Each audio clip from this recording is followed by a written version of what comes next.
Here we go. So my name's Shafie. I'm the Chief Marketing Officer at Marstudio. My role within the company is on the strategic level. I'm kind of the guy that's a mile wide, only a few feet deep. And then I have the rest of my team that really helps bring things to fruition. Marstudio is a corporate branding and marketing firm. We do everything from A to Z. We're essentially our client's off-site marketing department. And we collaborate with them, in essence, to bring any particular type of project to fruition, whether it's from the art side or the digital side. Today we're going to be talking about 9 digital marketing essentials your business shouldn't overlook. I like to look at the digital realm from more of a human perspective rather than just the cold, sterile digital components. Because when you think about digital media in its core is very sterile. It's, we have to find a way to take this cold environment, which we refer to as digital medium, and find a way to put a human face on it. So I'm going to probably be hitting on a few different considerations that may come across as very common sense when you're thinking about it. But hopefully you can find a little nugget and then transfer what I'm trying to tell you into this world that we call digital media that's kind of taking over. So without further ado, let's get started. And by the way, I'm going to try to keep this as interactive as possible. So with that said, if I ask for a volunteer, if somebody wants to kind of chime in, please feel free to do so. All right. Matthew, where are you? Matthew's going to walk around and hand out a little something to everybody for me. I got a little present for everyone. The whole point of the conversation that I'm having with you guys today is about people and the connection. So we have a little gift, and while I'm talking, he'll hand it out. I think you guys will immediately recognize what it is. So the first thing that we're going to be talking about is transparency. Anybody want to take a stab at what we mean by transparency as it relates to digital media? No one? No volunteers? I'll come back on the next one. All right? So what we mean by transparency with digital media is that digital media is a great opportunity for us to showcase in as many ways as possible who we are and what we have to offer. I think, it's a great mechanism by which you can communicate who you are as a business to different people. At Marstudio, we have a lot of different pretty flyers, brochures, and things of that nature, but one of the most important documents that we have is our process document. With transparency in digital media, we're able to take that process document, animate it into a visual that we can then put on web, or we can disseminate through social media to show people what's happening behind the scenes at our agency. So within your own companies, within your own service offerings, it's really important to kind of give people a glimpse into who you are and what you do, by trying to find mechanisms through digital media to show that transparency. For example, your corporate structure, if you happen to have one. Now, not everyone's going to want to know how your company operates internally, but creating a corporate structure document and then putting it on your website as a PDF under your About section, for the person that wants to drill down that far, they can then go into that section, click the button, and see your corporate structure and get a more intimate background knowledge in terms of your business. We have the opportunity on our website, for example, to drill down into 2 different silos. For example, we have a service silo and we have a portfolio silo, or let's say a project silo. So on your service page, by presenting all the different components of what you do in a content mechanism, that's going to really help you with SEO. But having all this information in terms of what your service offerings are in content isn't necessarily going to create conversion. The way you create conversion is to really showcase what you do and what your product brings to someone. So having case studies, having portfolio examples in a separate silo for the person that wants to look at what you've done, not what you're capable of doing, that's really going to help. The second consideration is humanity. So again, we have the opportunity to be able to showcase who we are to people and put that human face on what we're doing.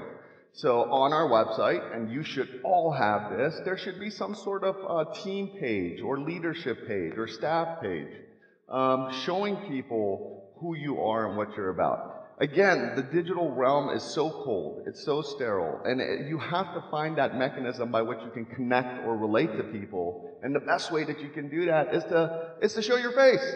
Tell them about you. Tell them about your corporate culture. Tell them about your company. Tell them about, all the different aspects and what goes into it. Another good example of this is your navigation. I can't count the number of times I've consulted clients and seen them have a navigation that says about, services, products, contact, right? Why not say who we are, what we do, contact us, right? Just those subtle little differences make all the impact in the world, right? Because you're talking to them in the first person, you're trying to relate to them, you're trying to draw them in. Product images are another huge example. We had a client that remodeled basements and, built houses, and what they did was they had a picture of the remodeled basement and the house and the kitchen, and it was all about the product. And what we did was we went in there and we took the mom and put her in the kitchen and took the picture.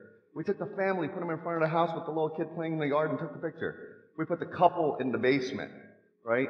And then we took the picture. And we created this connection again between the person who's sitting behind the computer and trying to decide who they want to do business with.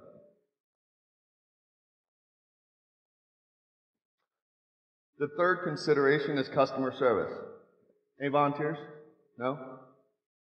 Anybody want to take a stab at what we mean by customer service in the digital realm? You guys are tough. Go ahead.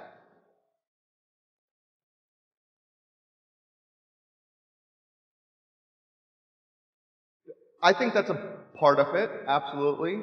And in the digital world, what we mean by customer service is communicate with your customers. We have all these tools that we can use in the digital world to be able to connect with our clients.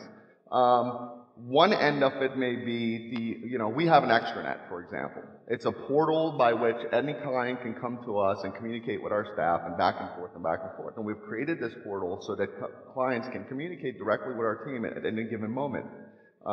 There's patient portals for medical practices. There's other client engagement platforms.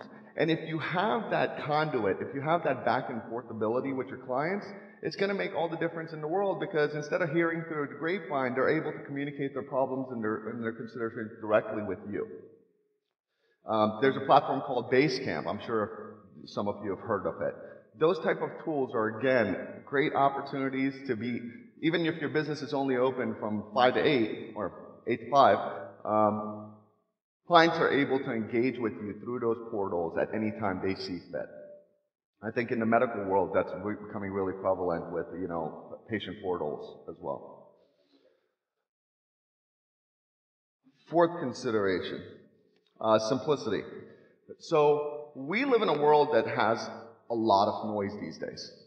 There's a considerable amount of noise, and we're all trying to find a way to simplify our message in order to be able to relate to someone. Google's done the research for us. They've basically found out that you have 3 seconds to capture someone's attention when they land on your page.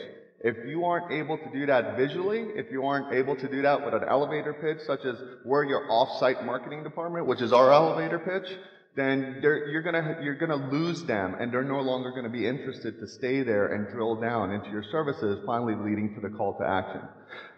Let's look at the Apple logo for a moment. It's such a simple brand, but it has such a great impact. I mean, everybody knows the brand. Apple as a product it kind of creates that idea of an apple a day. It's something that we all need. It conveys the idea of affordability, even though we all know that Apple products aren't very affordable. But Apple as a company has really tried with their products and their gadgets to really try to simplify the way we go about doing things, and their process is very intuitive. So I think it's an important consideration in terms of what we try to do and how we try to do it. Again, if you try to build in an elevator pitch into your brand and you have the chance to show it to someone or tell someone about it, it's just going to make it a lot easier for them to remember you. When you look at our brand, and I'm sorry it's a little smaller on the screen, the paint splash represents graphic design, the eye represents creative vision, there's a target in the middle of the pupil that represents our strategic direction. The lashes represent the team collaboration that we have, and within that white of the eye, you have an @ symbol, which represents technology. Now that I just told you that about my icon, you're never going to forget it. Every time you look at it, you're going to be able to see those considerations.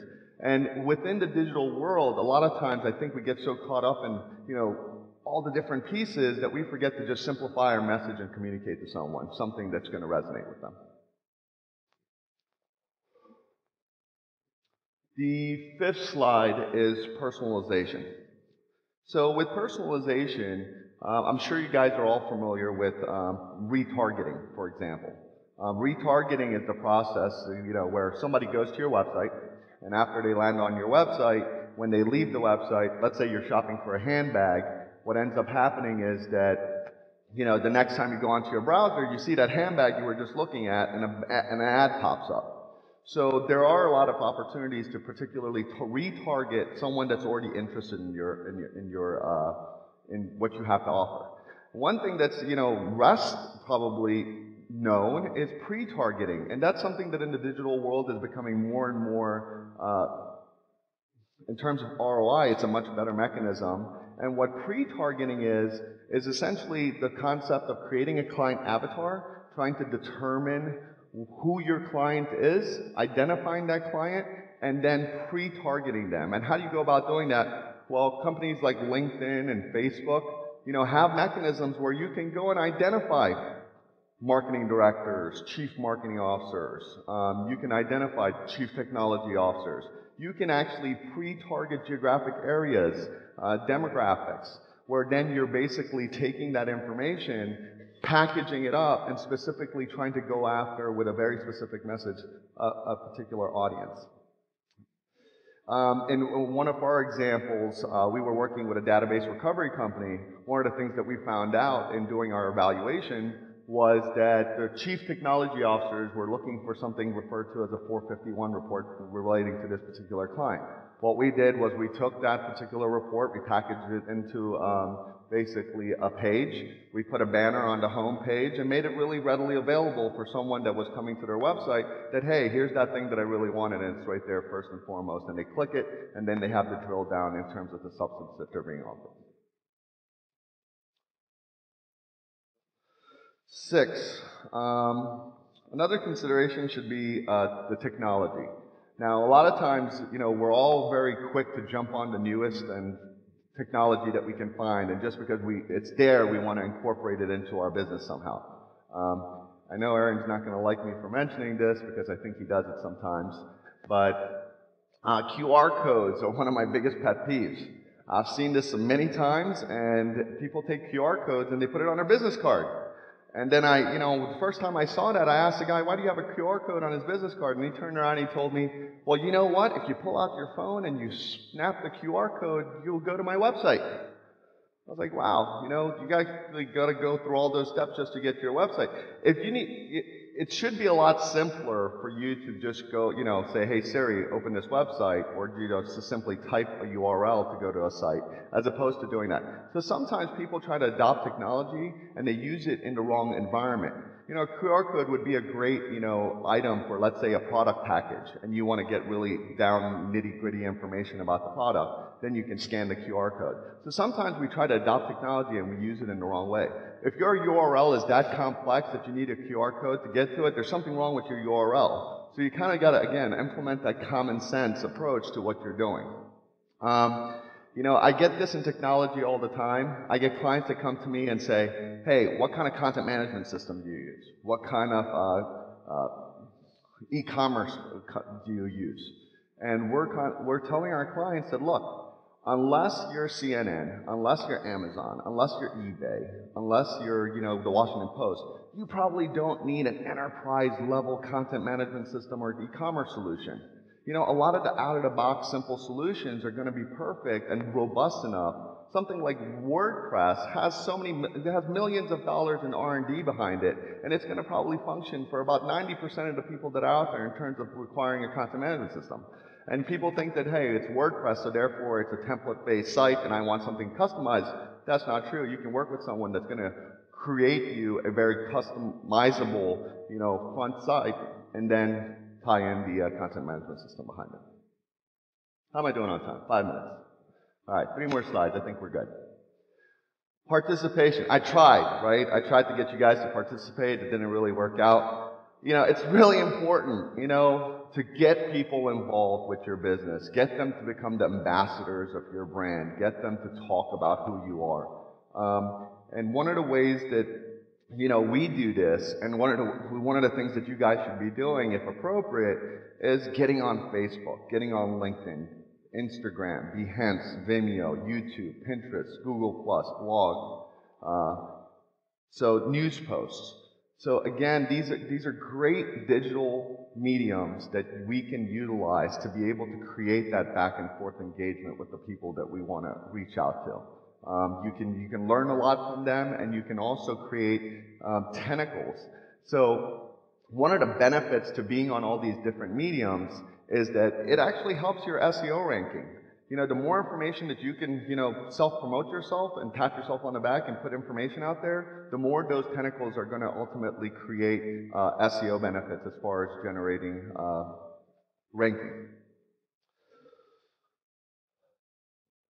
8th frame is collaboration. Collaborate with others. We don't know everything. So there's plenty of opportunity to find people, social media management companies, SEO companies, digital agencies. If you don't have the strengths in-house, then collaborate with others to try to bring those strengths to fruition. You know, in the past, my father used to be a liquidator. He did the opposite of what I do. I try to build companies, he used to tear them apart. And when he did marketing, and when I was younger, marketing was very simple. You'd take out an ad on the, you know, page 3 of the Washington Post, and everybody would line up outside your store, right? Those days are gone. There's no more TV ad that brings the flocks in. There's no more radio ads or newspaper ads that work that way.